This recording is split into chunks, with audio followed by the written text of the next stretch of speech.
नमस्कार। अमन study point पर आप लोगों का हार्दिक स्वागत है। दोस्तों, आज हम लोग जल्दी से सामान्य ज्ञान का एक ऑथेंटिक और अच्छा टेस्ट देखेंगे और ये टेस्ट उत्तर प्रदेश पुलिस सिपाही भर्ती परीक्षा की तैयारी जो लोग कर रहे हैं उनके लिए अति महत्वपूर्ण है, तो वो लोग इस टेस्ट को जरूर देंगे। तो आइए बिना देर के हुए शुरुआत करते हैं। पहला प्रश्न है, डचों ने भारत में अपनी पहली कोठी या फैक्ट्री कहाँ स्थापित की थी? डचों ने भारत में अपनी पहली फैक्ट्री या कोठी कहाँ स्थापित की थी? इसका सही जवाब होगा ऑप्शन सी, मसूलीपट्टनम में। देखिए, मसूलीपट्टनम जिसका वर्तमान नाम मछलीपट्टनम है और यह आंध्र प्रदेश राज्य में स्थित है। इसमें डच जो कि नीदरलैंड से आए थे, 1605 ईस्वी में इन्होंने यहाँ पर पहली अपनी कोठी स्थापित की थी। अगला है, आधुनिक शिक्षा का जन्मदाता किसे माना जाता है? आधुनिक शिक्षा का जन्मदाता चार्ल्स ग्रांट को माना जाता है। ऑप्शन बी सही होगा इसमें। अगला है, गांधी जी को वन मैन बाउंड्री फोर्स किसने कहा था? गांधी जी को one man boundary force Lord Mountbatten ने विश्व युद्ध के दौरान कहा था। विश्व युद्ध के दौरान लॉर्ड माउंटबेटन ने गांधी जी को वन मैन बाउंड्री फोर्स कहकर पुकारा था। अगला है, दिल्ली सल्तनत का सबसे पढ़ा लिखा शासक कौन था? देखिए, दिल्ली सल्तनत का सबसे पढ़ा लिखा शासक तुगलक वंश का प्रसिद्ध शासक मोहम्मद बिन तुगलक था और इसको बचपन में जौना खां के नाम से जाना जाता था। यह अपने 4 प्रयोग के लिए बहुत ही प्रसिद्ध था, जिसमें सबसे महत्वपूर्ण इसने सांकेतिक मुद्रा का प्रचलन किया और इसके अलावा इसने अपनी राजधानी दिल्ली से दौलताबाद स्थानांतरित कर दी थी। हालांकि इसके सभी प्रयोग असफल रहे, इसीलिए इसको इतिहास में बुद्धिमान मूर्ख शासक के नाम से भी जाना जाता है।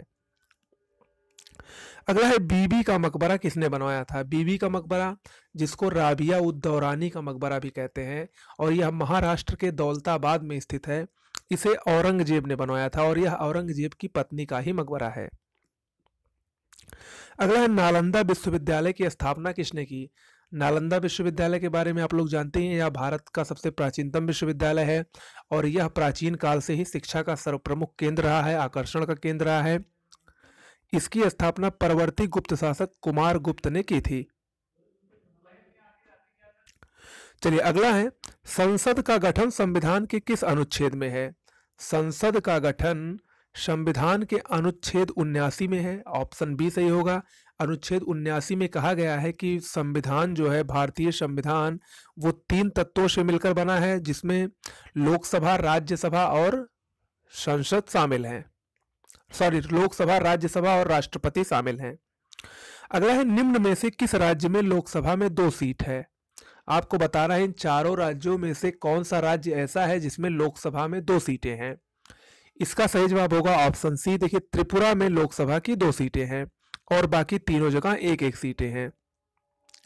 अगला है, निम्न में से कौन म्यांमार की मुद्रा है? म्यांमार की मुद्रा का नाम क्यात है। ऑप्शन बी सही है। और अगर म्यांमार की राजधानी पूछा जाए तो म्यांमार की राजधानी का नाम नेपीता है। अगला है, सऊदी अरब की राजधानी का क्या नाम है?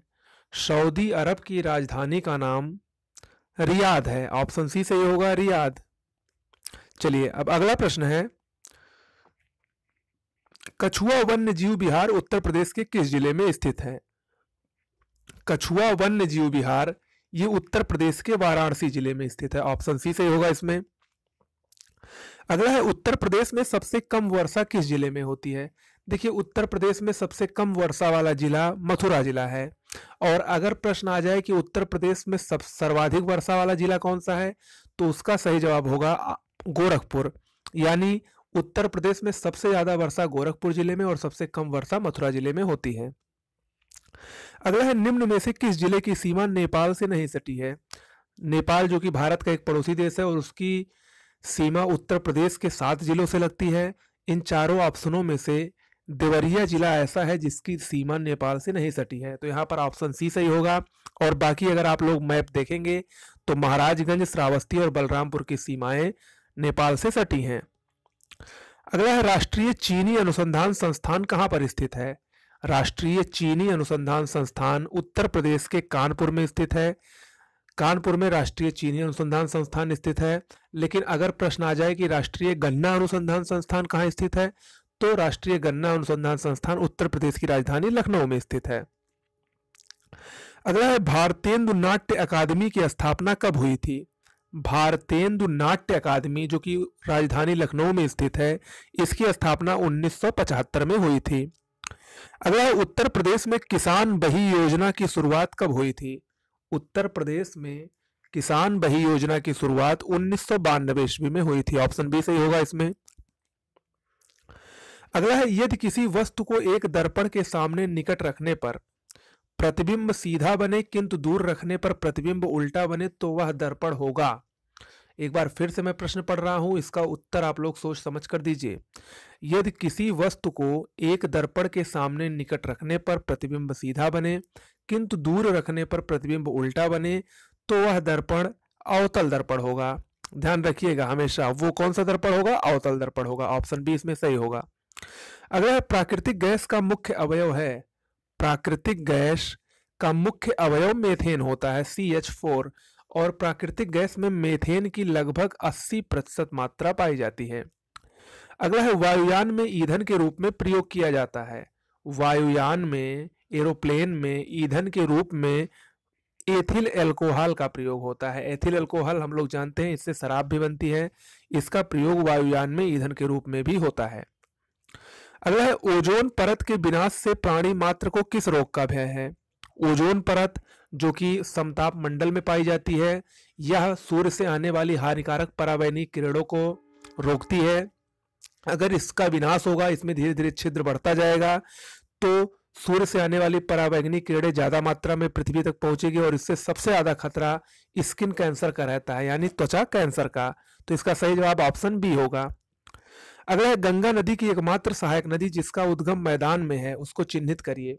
देखिए, गंगा नदी की एकमात्र सहायक नदी जो कि मैदानी क्षेत्र से निकलती है, उसका नाम गोमती नदी है।